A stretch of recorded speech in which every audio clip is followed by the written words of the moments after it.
¿Y para qué sirve un osciloscopio? El osciloscopio fue uno de los primeros instrumentos electrónicos de medición que se inventó. Un osciloscopio es el instrumento para medir en el dominio del tiempo, porque su función principal es medir y mostrarnos de forma gráfica voltaje respecto al tiempo. ¿Y por qué queremos ver voltaje respecto al tiempo? Si no lo hacemos, no vamos a entender qué está pasando con nuestros diseños digitales. Se usa en aplicaciones de prueba eléctrica y electrónica como diagnóstico, depuración y diseño, y se puede usar para visualizar tanto formas de onda periódicas como no periódicas. Un osciloscopio tiene cuatro sistemas: un sistema vertical, horizontal, trigger y display. A través de este seminario vamos a mostrar ejemplos de capturas de pantalla de diferentes categorías de osciloscopios. Prácticamente todo lo que compartiremos hoy aplica si están usando ya sea un osciloscopio básico de 50 MHz, un osciloscopio portátil o incluso uno de alto rendimiento de varios GHz. Repasemos rápidamente cómo es el diagrama de bloques de un osciloscopio.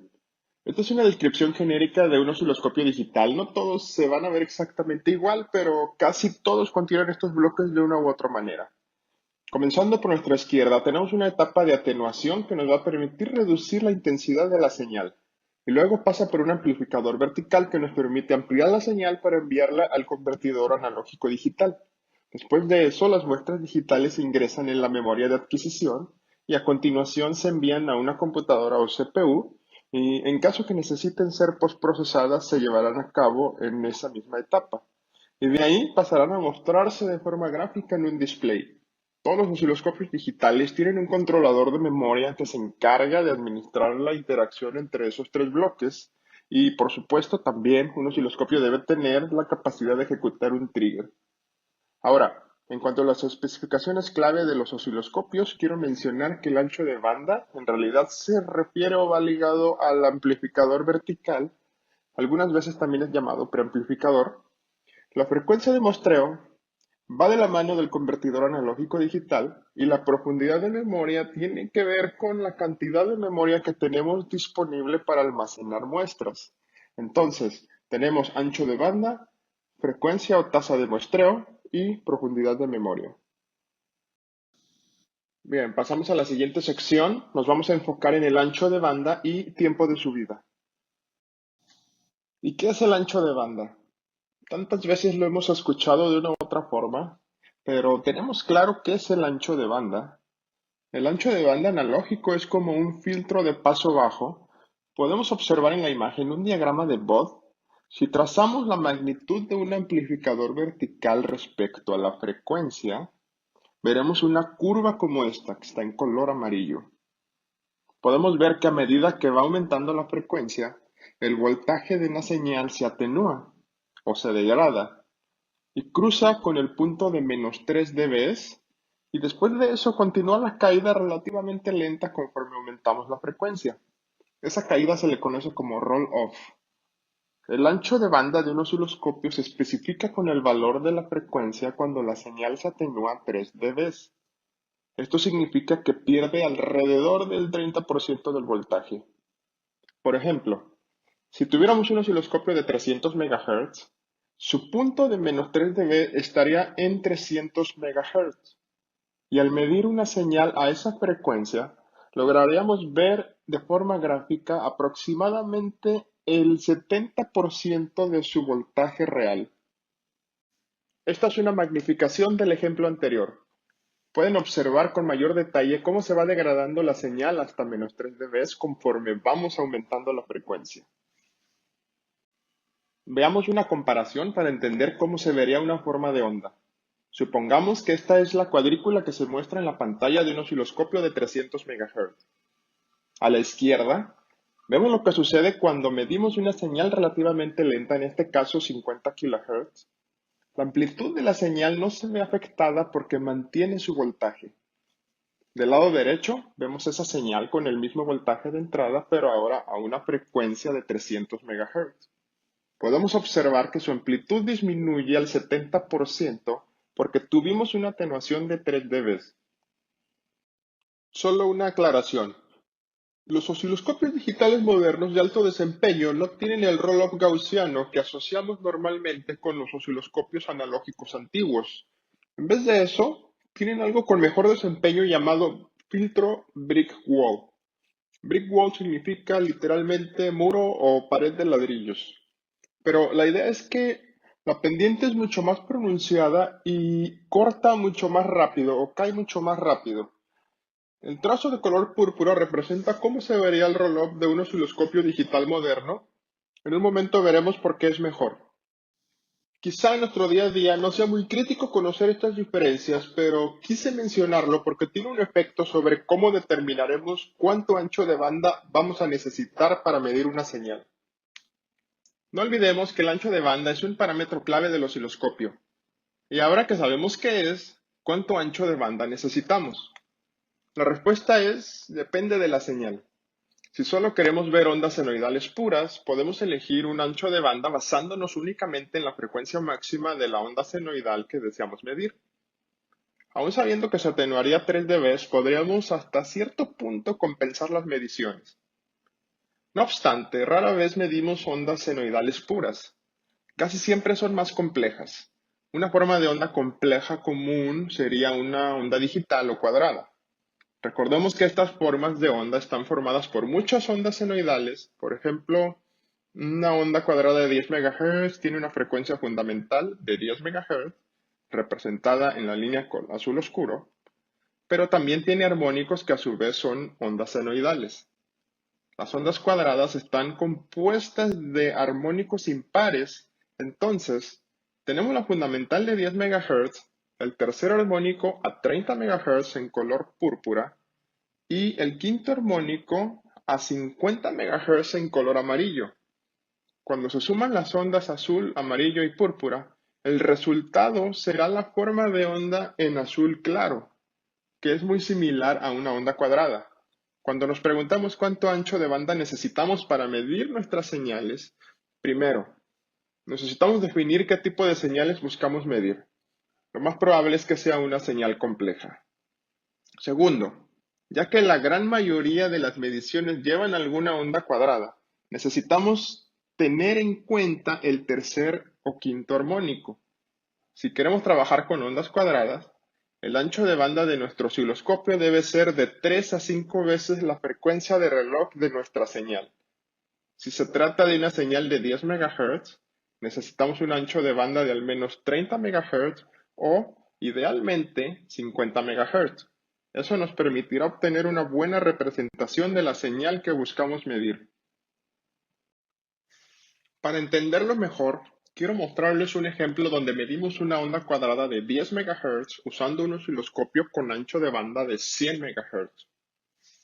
Podemos apreciar una onda cuadrada muy limpia y con una excelente representación.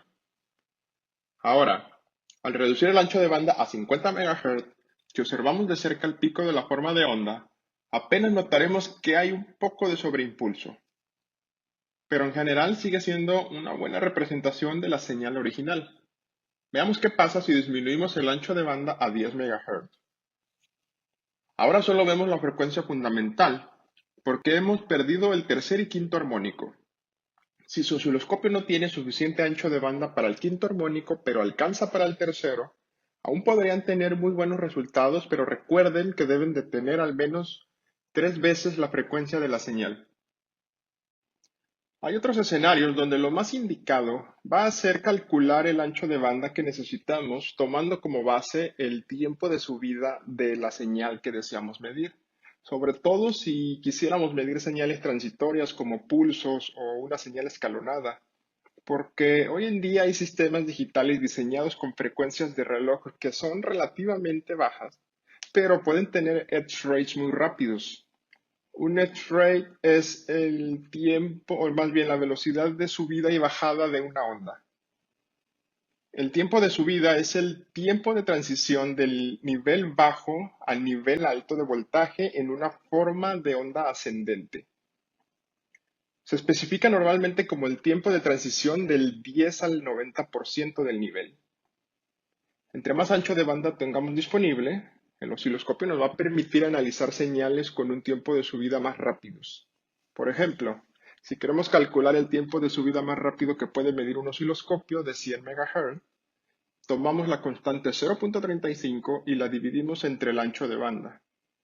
Y el resultado va a ser 3.5 nanosegundos. Pareciera que esto es muy rápido, pero en realidad hay familias lógicas con tiempos de subida mucho más rápidos. Si conocemos el tiempo de subida de la señal, podemos calcular su ancho de banda tomando 0.35 y dividiéndolo entre el tiempo de subida. Veamos algunos ejemplos de cómo calcular el ancho de banda que necesitamos dependiendo de la familia lógica de nuestro sistema digital. Primero, TTL. TTL tiene un tiempo de subida típico de 2 nanosegundos. Si calculamos su ancho de banda, obtenemos 175 MHz. Ahora aplicamos nuevamente la misma regla que ya vimos, entonces el ancho de banda del osciloscopio debería tener de 3 a 5 veces el de la señal. Y esto sería de 525 a 875 MHz. En el caso de SL, lo podríamos calcular de la misma manera o usando otro método como en la tabla de abajo, calculando un tiempo de subida 3 y 5 veces más rápido al original, que sería 33 y 20 picosegundos, y después aplicamos la misma fórmula para obtener el ancho de banda, usando 0.35 entre cada tiempo de subida. Observen que el ancho de banda necesario es el mismo que en la tabla de arriba. Ahora, 0.35 en realidad es una constante que depende del roll-off del amplificador vertical. Recuerden los dos tipos de roll-off que vimos hace un momento. Uno era el gaussiano y el otro era uno con mayor desempeño llamado brick wall. Los brick wall podrían tener una constante tan alta como 0.45. Por ejemplo, el osciloscopio de Rod and Short RTP, que es de alto desempeño, en su hoja de especificaciones indica que se debe usar un factor de 0.43. Para muchas mediciones, realmente esto no va a importar, así que no nos vamos a preocupar demasiado en este momento sobre cómo se relaciona el factor con el ancho de banda que necesitamos. Solo recomendaría que usen un factor de 0.35. Ahora, una recomendación. Cada vez que hagan mediciones y obtengan constantemente el mismo tiempo de subida de varias señales, sería bueno replantearse si necesitan más ancho de banda, porque al intentar medir una señal con un tiempo de subida más rápido de lo que puede soportar el osciloscopio, pues en realidad estarían midiendo el tiempo de subida del osciloscopio. En este ejemplo, podemos ver el impacto que ocasiona medir con un ancho de banda que no es el indicado. Tenemos la misma onda cuadrada en ambos lados. Solo hemos hecho zoom para que estemos viendo de cerca el rising edge o flanco ascendente. A la izquierda vemos que el tiempo de subida es de 8.98 nanosegundos y el de la derecha de 28 nanosegundos. La diferencia es que en la izquierda el ancho de banda es de 100 MHz y en la derecha de 10 MHz. Aunque es exactamente la misma señal, dado que el ancho de banda del osciloscopio cambió, obtuvimos una forma de onda y un tiempo de subida muy distintos. Bien, pues con eso terminamos el ancho de banda y el tiempo de subida. Ahora vamos a enfocarnos en la tasa de muestreo y profundidad de memoria.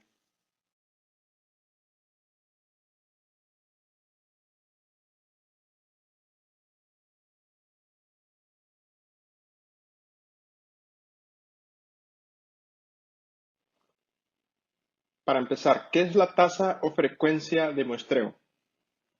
Es qué tan rápido el convertidor analógico digital obtiene muestras de una señal de entrada. Entre más muestras por segundo obtengamos, la tasa de muestreo va a ser más alta y vamos a tener una señal con mayor resolución. Las muestras son los puntos que podemos ver del lado derecho, en color azul con blanco. Y en realidad muestra y puntos son lo mismo, pero vamos a llamarles muestras. La tasa de muestreo es un valor fijo y por ello todas las muestras están distribuidas uniformemente en el tiempo o tienen el mismo intervalo. Y estas muestras se almacenan en la memoria y se usan para reconstruir la señal. Normalmente vamos a encontrar el valor de la tasa de muestreo en la carátula del osciloscopio. Por ejemplo, en la imagen vemos que dice 5 gigasamples por segundo. Eso significa 5 gigamuestras por segundo. Y un giga sabemos que es igual a 1.000 millones, ¿no? Entonces, este osciloscopio muestrearía a 5.000 millones de muestras por segundo. El valor lo podemos encontrar también en megasamples por segundo o incluso en kilosamples por segundo. También podemos obtener la tasa de muestreo de una medición si conocemos el intervalo de tiempo de las muestras, calculando la inversa del intervalo.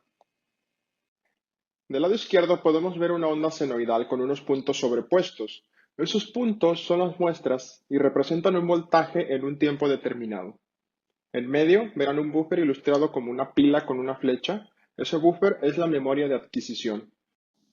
Para entender cómo funciona la tasa de muestreo, solo imaginemos que esas muestras distribuidas uniformemente en el tiempo representando un voltaje van ingresando a la memoria de adquisición y conforme ésta se llena, simplemente da vuelta al inicio y continúa. Y sigue así hasta que detengamos la medición. Ahora, para obtener el intervalo de muestreo, solo calculamos la inversa de la tasa de muestreo del osciloscopio. Con el mismo resultado también conoceremos la resolución porque esta es igual al tiempo entre dos muestras. En este ejemplo, cada celda de la 1 hasta la 13 representan un nanosegundo después en el tiempo. Ya hablamos del amplificador vertical y el convertidor analógico digital. Ahora hablaremos de la memoria de adquisición y es aquí donde también emerge la profundidad de memoria. Pero, ¿qué es la profundidad de memoria? En un término simple, es la máxima longitud de registro posible para una adquisición o la cantidad de muestras que podemos almacenar por adquisición. Matemáticamente hablando, la profundidad de memoria es igual a la tasa de muestreo multiplicado por el tiempo de adquisición. En la imagen podemos ver cómo la longitud de registro, el tiempo de adquisición y la tasa de muestreo están relacionados. Recordemos que la resolución es igual a la inversa de la tasa de muestreo. La profundidad de memoria se especifica como cantidad de muestras o puntos y vamos a ver muchas veces el término megapoints o megasamples. Entre más profunda sea la memoria, podremos almacenar más muestras y por lo tanto el tiempo de adquisición que hagamos de alguna señal será más largo. Vamos a ver un par de ejemplos para entenderlo mejor. Ya hablamos del amplificador vertical y el convertidor analógico digital. Ahora hablaremos de la memoria de adquisición y es aquí donde también emerge la profundidad de memoria. Pero, ¿qué es la profundidad de memoria? En un término simple, es la máxima longitud de registro posible para una adquisición o la cantidad de muestras que podemos almacenar por adquisición.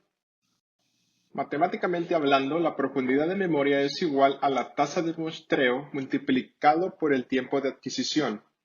En la imagen podemos ver cómo la longitud de registro, el tiempo de adquisición y la tasa de muestreo están relacionados.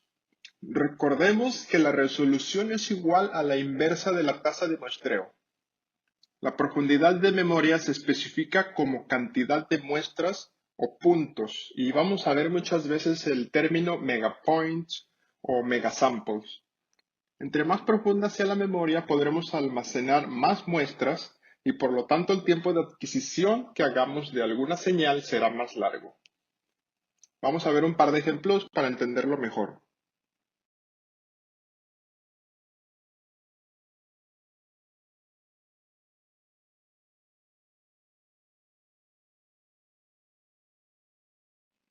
Supongamos que nuestro osciloscopio tiene una profundidad de memoria de 10 megasamples o 10 millones de muestras y la tasa de muestreo es de 5 gigasamples por segundo o 5.000 millones de muestras por segundo.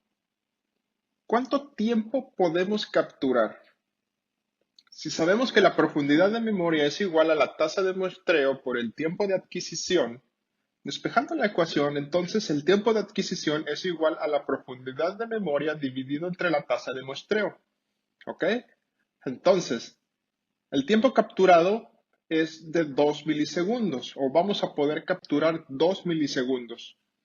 Podemos ver en la parte superior de la imagen la longitud de registro de la señal y en la parte inferior vemos la misma señal pero con un zoom.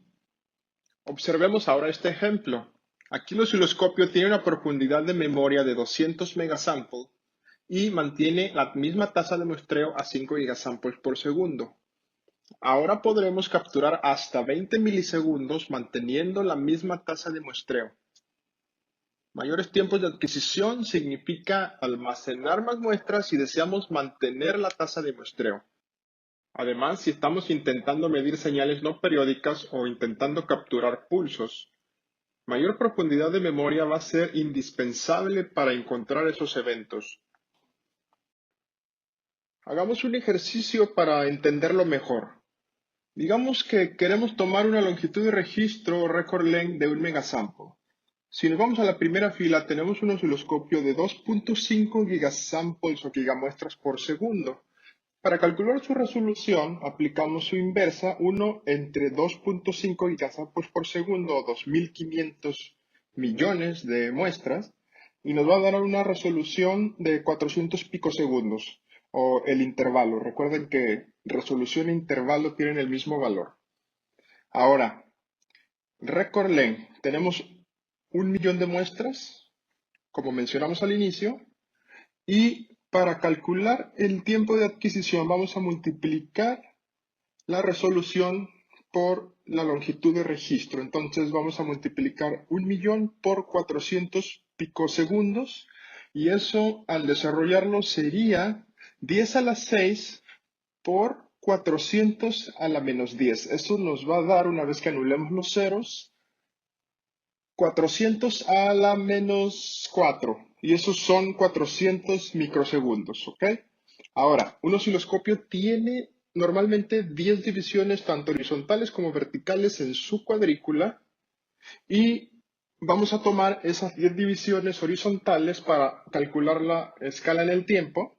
¿Ok? Entonces tomamos 400 microsegundos entre 10 divisiones y vamos a tener una escala de 40 microsegundos por división. Ok, con eso terminamos el primer ejercicio. Si nos vamos al siguiente renglón, ahora tenemos un record length de 10 kilosamples o 10.000 muestras y un osciloscopio de 10 gigasamples por segundo. Bueno, desarrollando las mismas fórmulas obtenemos esos datos y lo que es importante prestar atención aquí es como en el tercer renglón, teniendo el mismo osciloscopio con la misma tasa de muestreo de 10 gigasamples por segundo, el tiempo de adquisición aumenta y también se ajusta su escala en el tiempo. Precisamente porque estamos tomando un record length o una longitud de registro de 4 millones de muestras o 4 megasamples. ¿Ok? Bueno, pasamos al último ejercicio. Tenemos un osciloscopio de 40 gigamuestras por segundo y un record length de 1 gigasample. Nuevamente, desarrollando esas fórmulas, obtenemos esos datos. Lo que quiero que quede claro aquí es cómo un parámetro influye a otro. Por ejemplo, si queremos una adquisición con un tiempo mayor, la tasa de muestreo va a tener que disminuir para que puedan caber todas esas muestras en la memoria de adquisición. Recordemos que la memoria de adquisición tiene un valor fijo y va a llegar un momento en el que no va a poder guardar más muestras para esa misma adquisición. Bueno, ya estamos terminando este tema. Recomendación. Siempre que busquemos optimizar una medición, no olviden que la tasa de muestreo, profundidad de memoria y el tiempo de medición dependen uno de otro. Modificar un parámetro afectará a los demás. De nuevo, dependiendo de la memoria de adquisición, si capturamos un tiempo más largo, la tasa de muestreo disminuye y viceversa. Si mantenemos una tasa de muestreo alto, el tiempo de adquisición puede ser más corto. Mayor profundidad de memoria nos va a permitir mantener una alta tasa de muestreo y capturar tiempos más largos, pero en algunos escenarios puede disminuir la tasa de adquisición.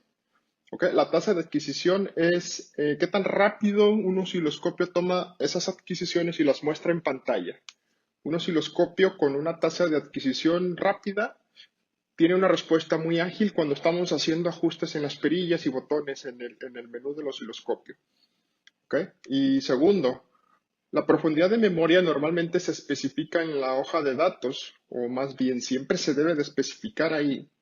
Entonces, les aconsejo revisar que la memoria esté especificada explícitamente por canal, porque algunos fabricantes solo muestran la profundidad de memoria del osciloscopio como un único valor. pero ya en la práctica esta se comparte entre los 2 o 4 canales que tenga ese osciloscopio. Y supongamos que la hoja solo especifica 100 megasamples. Si están midiendo con 4 canales simultáneamente, viendo 4 formas de onda, entonces cada canal va a tener solo 25 megasamples disponibles. Aquí terminamos con la tasa de muestreo y la profundidad de memoria y ahora hablaremos de la resolución vertical. ¿Qué es la resolución vertical? En realidad, la resolución vertical se refiere al voltaje o amplitud de la señal, pero dicho de una forma más elegante. Tener un osciloscopio de 8 bits significa que el convertidor analógico digital convierte el voltaje de la señal de entrada en 256 diferentes niveles y va a asignar uno de estos niveles a cada muestra. Estos niveles o escalones se van a distribuir a lo largo de la pantalla verticalmente y entre más niveles tengamos podremos observar la señal con un mayor detalle o con una mayor resolución. El número de niveles se calcula elevando 2 por el número de bits, en este caso 2 a la octava potencia, y ahí es como surgen los 256 niveles. Entonces, la resolución vertical la va a definir el convertidor analógico digital. En un osciloscopio de 8 bits con un display de 10 divisiones verticales, cada división va a representar aproximadamente 25 niveles. Si giramos la perilla del sistema vertical del osciloscopio para ajustar la resolución a 100 milivolts por división, entonces el valor de cada nivel o el voltaje por nivel va a ser aproximadamente de 4 milivolts. Para un convertidor analógico digital de 10, 12 y 16 bits, repetimos los mismos pasos y podemos ver que entre mayor sea el número de bits, tendremos más niveles de voltaje y una mayor resolución. Bueno, pues esto es solamente un ejemplo de cómo influyen los bits de un convertidor analógico digital en la resolución. Otro aspecto a considerar es el ruido que genera el amplificador vertical, porque puede degradar la resolución del osciloscopio. Por ejemplo, existen algunos osciloscopios en el mercado que son especificados como osciloscopio de 12 bits, pero una vez que tomamos en cuenta el ruido de su amplificador, su número de bits efectivo se reduce y funciona realmente como uno de 8 bits. Por lo tanto, aunque generalmente contar con más bits es mejor, no siempre va a ser así. ¿Ok? Cuando comparen osciloscopio les recomiendo que tomen todo en cuenta, sobre todo el número efectivo de bits o effective number of bits. Ok, otro ejemplo. Supongamos que tenemos un osciloscopio con cierto número de bits y buscamos saber cómo obtener la mejor resolución posible. Hay algunas técnicas que podemos usar para realzar la señal o hacer un enhancement. Número uno, vamos a ampliar la señal abarcando todo el rango dinámico en la pantalla tanto como podamos y sin recortarla. Podemos ver una forma de onda que solo está ocupando 2 divisiones en el lado izquierdo. Y si este es un osciloscopio de 8 bits con 10 divisiones, cada división va a representar 25 niveles. ¿Recuerdan? Entonces, solo estamos usando en realidad 50 niveles para digitalizar la señal, una fracción de esos 8 bits que nos puede ofrecer nuestro convertidor analógico digital. Miremos su valor pico a pico.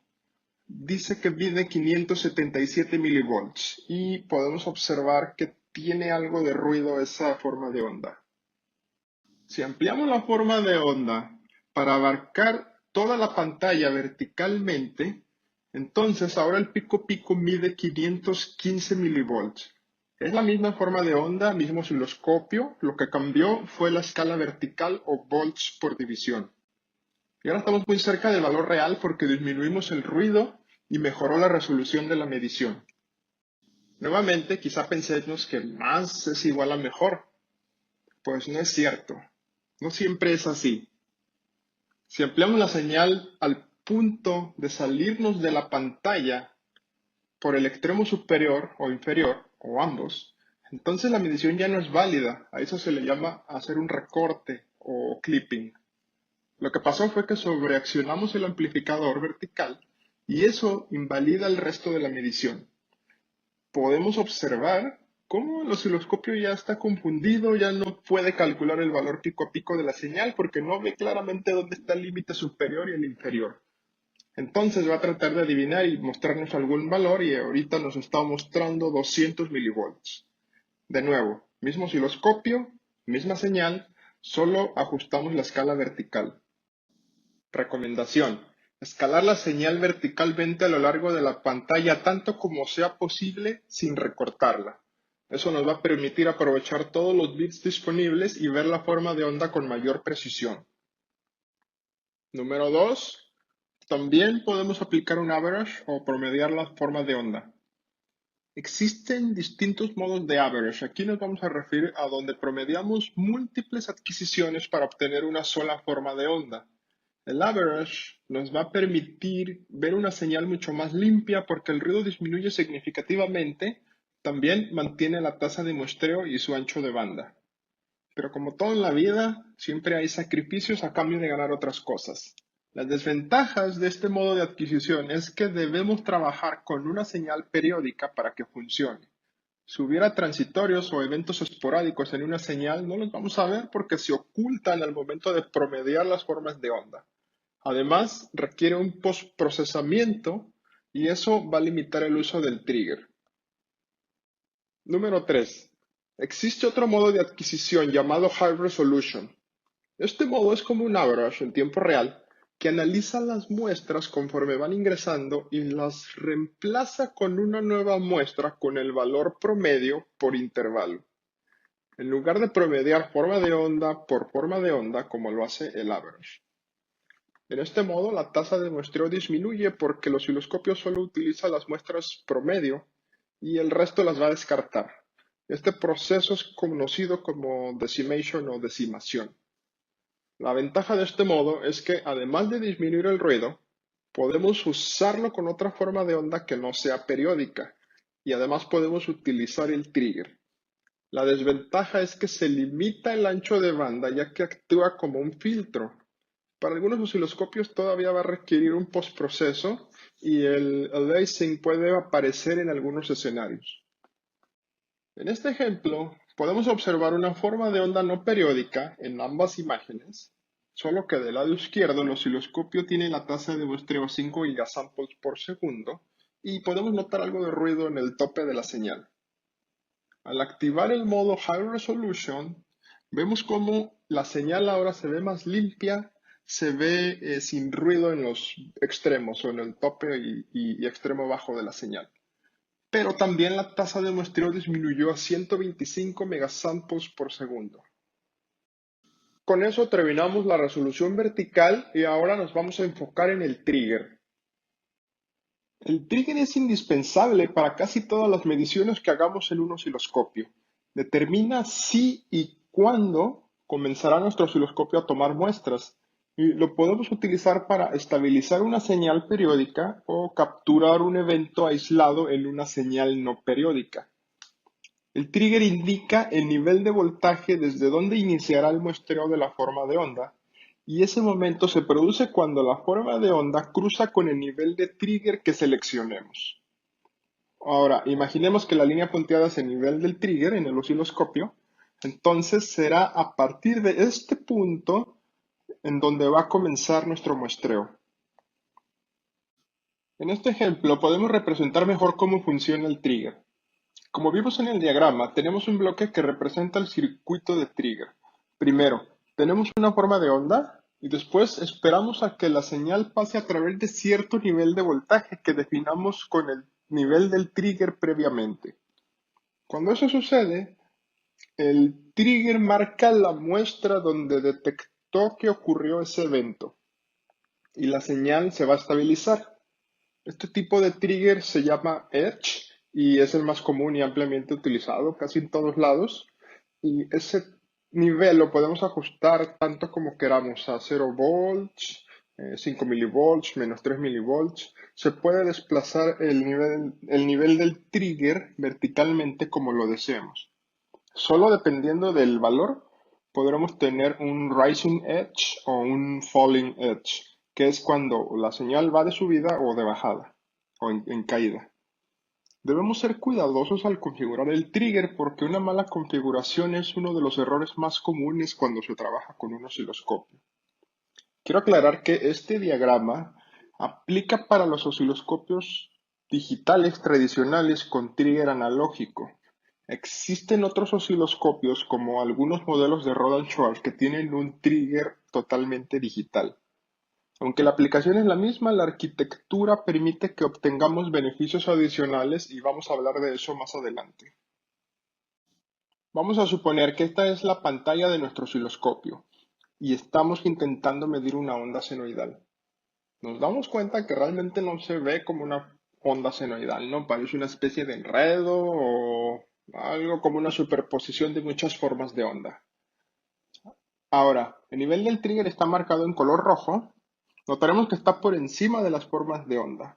Lo que está pasando aquí es que el osciloscopio está esperando a que el trigger indique cuándo inicia muestreo. Al ajustar el nivel del trigger hacia el centro de la señal, veremos una forma de onda estable como esta. Si ponemos atención a los marcadores naranjas, veremos que el nivel del trigger es de 20 milivolts. Y el marcador azul nos indica el instante en el que ocurrieron esos 20 milivolts en el dominio del tiempo. El marcador se establece para indicarnos en dónde comienza la forma de onda. Cuando estemos frente a un osciloscopio, vamos a ubicar en la pantalla los ajustes del trigger.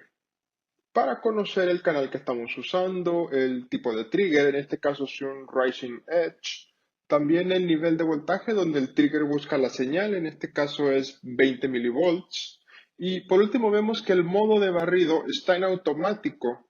Este modo busca primero que se cumplan ciertas condiciones para activar el trigger y si no ocurre en un lapso de tiempo específico, el osciloscopio va a activar un trigger asíncrono que muestra la señal en eventos aleatorios, como lo vimos en la imagen anterior.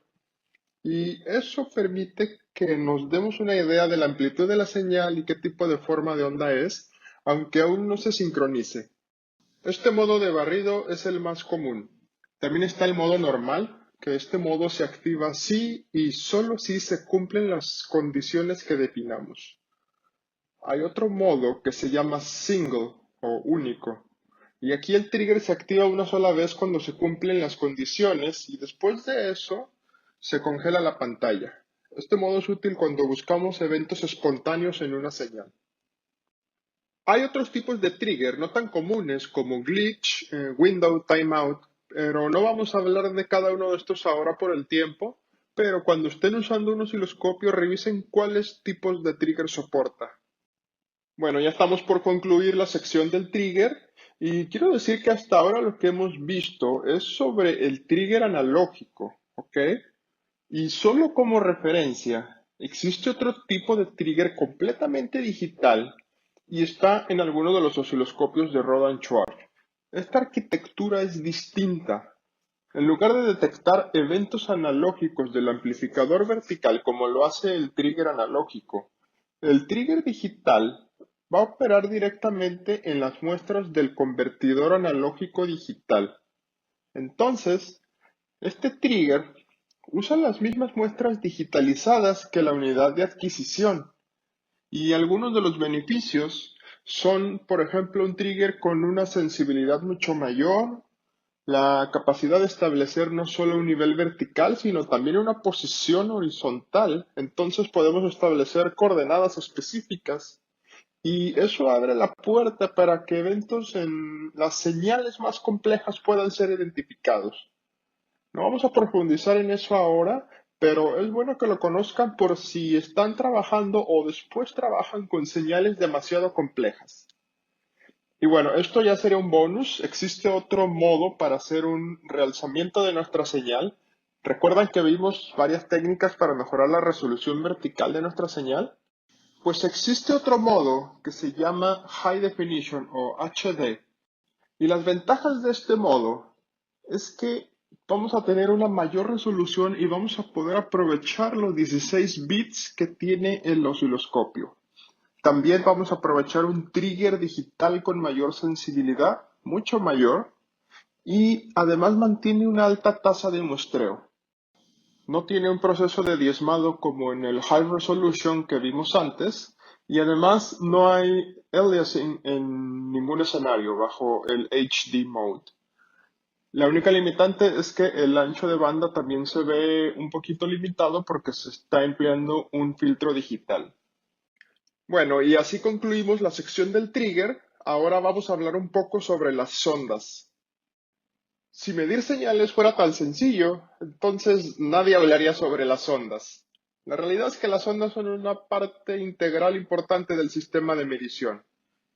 La sonda ideal no influye en la fuente de la señal y muestra la señal sin distorsión, pero la sonda real influye en la fuente de la señal y muestra la señal distorsionada. Por eso vamos a encontrar siempre un ejército de sondas o puntas en todos los fabricantes y cada punta va a estar diseñada o optimizada para un tipo específico de medición. Podríamos pasar días hablando de las características de cada una de ellas, pero vamos a ver rápidamente algunas generalidades de cómo elegir una sonda y algunas prácticas para hacer un buen uso de ellas.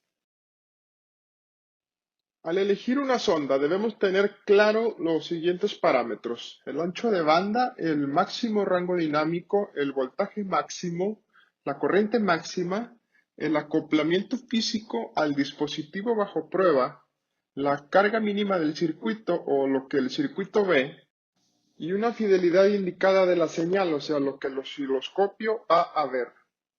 Ahora, como recomendación, el ancho de banda de una sonda debería ser al menos 1.5 veces el ancho de banda del osciloscopio para que no se reduzca el ancho de banda del sistema. Por ejemplo, en un osciloscopio de 1 GHz, una sonda de 1.5 GHz nos daría unos 830 MHz. Y conforme reducimos el ancho de banda de la punta, vemos que el ancho de banda del sistema se reduce un poco. Las sondas pasivas son las más utilizadas porque tienen un menor costo, son más resistentes o robustas y son fáciles de utilizar. Las sondas pasivas pueden tener un factor de atenuación de 1 o 10. Incluso hay sondas con un factor mayor a 10. Pero esto significa el número de veces que va a incrementarse la impedancia de entrada, es decir, cuántas veces se reduce la amplitud. Dentro de las sondas de voltaje, tenemos dos familias principales, las pasivas y las activas. ¿Ok? Las pasivas tenemos su factor de atenuación para alto voltaje, propósito general, baja o alta velocidad. Y dentro de las activas podemos tener puntas diferenciales o sondas diferenciales y single end o con una terminación. Y también vemos que se indica la impedancia de entrada o de acoplamiento con el osciloscopio. Las activas 50 ohms y las pasivas 1 megaohm. Esto es así porque los osciloscopios pueden tener dos atenuadores o solo uno, entonces deberemos tener cuidado porque algunos osciloscopios no tienen el input o la entrada de 50 ohms. Por lo general se reserva para los osciloscopios de gama alta y 1 megaohm es lo más utilizado, es digamos el estándar. Pero hay osciloscopios que tienen ambos, entonces al momento de conectar nuestra punta debemos de ver cuál es el atenuador que está activado. Por ejemplo, en la imagen podemos ver la especificación de un osciloscopio. Este es un osciloscopio de Roland Schwartz y soporta ambos atenuadores, 1 megaohm y 50 ohms. ¿Okay? Normalmente esto se imprime al lado de un conector de entrada o al lado del acoplamiento. ¿Okay? Entonces, 1 megaohm va a ofrecer una alta protección contra altos voltajes, por lo tanto vamos a poder introducir un mayor voltaje de entrada. Y un atenuador de 50 ohms va a tener menor protección contra altos voltajes y un menor rango dinámico, pero va a tener la capacidad de medir más fielmente un mayor ancho de banda. Como el estándar en la industria, el estándar de impedancia es de 50 ohms, entonces, utilizando una sonda adecuada y usando el atenuador de 50 ohms del osciloscopio, estaríamos, digamos, creando una trayectoria directa hacia el osciloscopio y eso nos va a permitir tener mediciones óptimas. Solo debemos tener cuidado con el voltaje de entrada para no dañar el osciloscopio. Como recomendación, sería bueno realizar una compensación de las ondas cada cierto tiempo. ¿Por qué? Porque al hacer esto vamos a ajustar la capacitancia de la sonda para cancelar o compensar, de ahí viene el nombre, la capacitancia inherente de entrada del osciloscopio. Y esto lo podemos hacer girando con un torque o un desatornillador en miniatura que normalmente viene incluido cuando compramos una sonda y ajustar la perilla interna de esa sonda, como podemos ver en la imagen. Podemos estar girando esa mini perilla y ver cómo se rectifica o cómo se ajusta la forma de onda para dejarlo en un estado ideal. ¿Ok? Entonces vamos a buscar compensar las pruebas adecuadamente para poder medir con precisión y o una mayor linealidad en los resultados. Podemos ver en la imagen en donde tenemos tres formas de ondas en distinto color. Lo ideal sería que estuviera en el color verde, o sea, 1 volt. Otra recomendación sería hacer un buen aterrizaje o un aterrizaje apropiado de las ondas. En ocasiones es difícil acceder directamente a la fuente que queremos medir, a la fuente donde se encuentra nuestra señal, pero debemos hacer todo lo posible porque el aterrizaje sea lo más corto posible. ¿Por qué? Veamos este ejemplo. Podemos ver la onda en color azul que representa la sonda pasiva con un aterrizaje de 15 centímetros. Podemos ver que tiene ese indeseado ringing en la parte superior de la onda. No queremos que eso pase. Entonces vemos el siguiente ejemplo en color rosado con una sonda pasiva y un aterrizaje de 15 milímetros. ¿Ok? Podemos ver que tiene un mejor comportamiento la señal. Por último, en color negro tenemos una sonda activa de 15 milímetros, igual con ese mismo aterrizaje, ¿no? Con un aterrizaje muy corto. Entonces se comporta casi igual que una sonda pasiva, entonces quizás no necesiten gastar tanto en una sonda activa para tener buenos resultados. Si hacen un aterrizaje apropiado de una sonda pasiva, pueden ver una señal mucho más nítida y sin ese ringing. Bueno, esta imagen es un ejemplo de un buen aterrizaje, pero si podemos hacerlo más corto, mejor. Por ejemplo, con un pogo pin o un square pin sería lo ideal para poder tener una señal más nítida. Normalmente estos accesorios ya vienen incluidos cuando se compra una sonda. Bueno, hemos llegado al final de este seminario y para resumir, revisamos el ancho de banda. La recomendación principal es considerar de 3 a 5 veces la frecuencia de la señal. También vimos cómo puede influir el tiempo de subida para algunas familias lógicas. Revisamos también la tasa de muestreo y la recomendación principal es considerar de 2.5 a 5 veces la frecuencia de la señal y la profundidad de memoria. También vimos la resolución vertical y algunas técnicas para hacer un enhancement o realzar nuestra señal. Y también vimos el trigger, tanto analógico y mencionamos un poquito el digital. Y por último, brevemente, las ondas. Bueno, ahora pasamos a la sesión de preguntas y respuestas. Y, ok, veo aquí que ya algunos mandaron sus preguntas. Y la primera sería, dice, mencionaron las ondas de corriente. ¿Es posible medir corriente en un osciloscopio? De hecho, sí, hay algunas maneras de hacerlo, pero consideramos que los osciloscopios están hechos para medir voltaje. Pero como cualquier sensor de medición, si tienes una forma de convertir una propiedad física en voltaje, entonces puedes usar un osciloscopio para medirla. Con la corriente, yo te recomendaría un par de opciones. Tenemos el efecto Hall o las ondas de corriente de efecto Hall, que son muy comunes. Y otra opción podría ser una sonda de intensidad Rogowski. Estas funcionan muy bien para aplicaciones de alta potencia.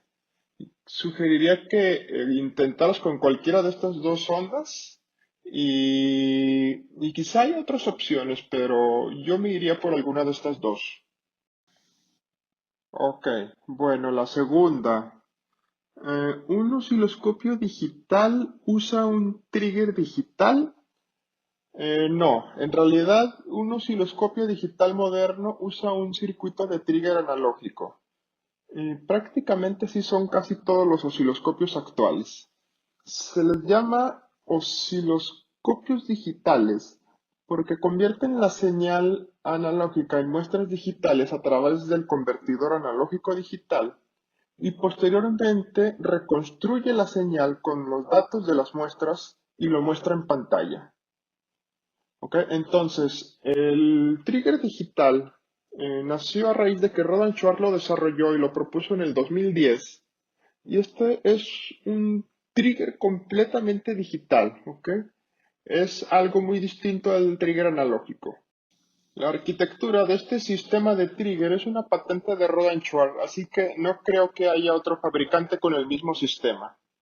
Pero mi recomendación es que no deberían preocuparse mucho por esto, porque actualmente casi todos los osciloscopios tienen un trigger analógico y la vasta mayoría de las aplicaciones funcionan bien. El trigger digital ofrece beneficios cuando estamos trabajando ya con aplicaciones más avanzadas. Entonces, yo diría que para aplicaciones de segmento medio, medio alto, incluso algunas de alto, va a funcionar bien. Bueno, pasemos a la siguiente pregunta.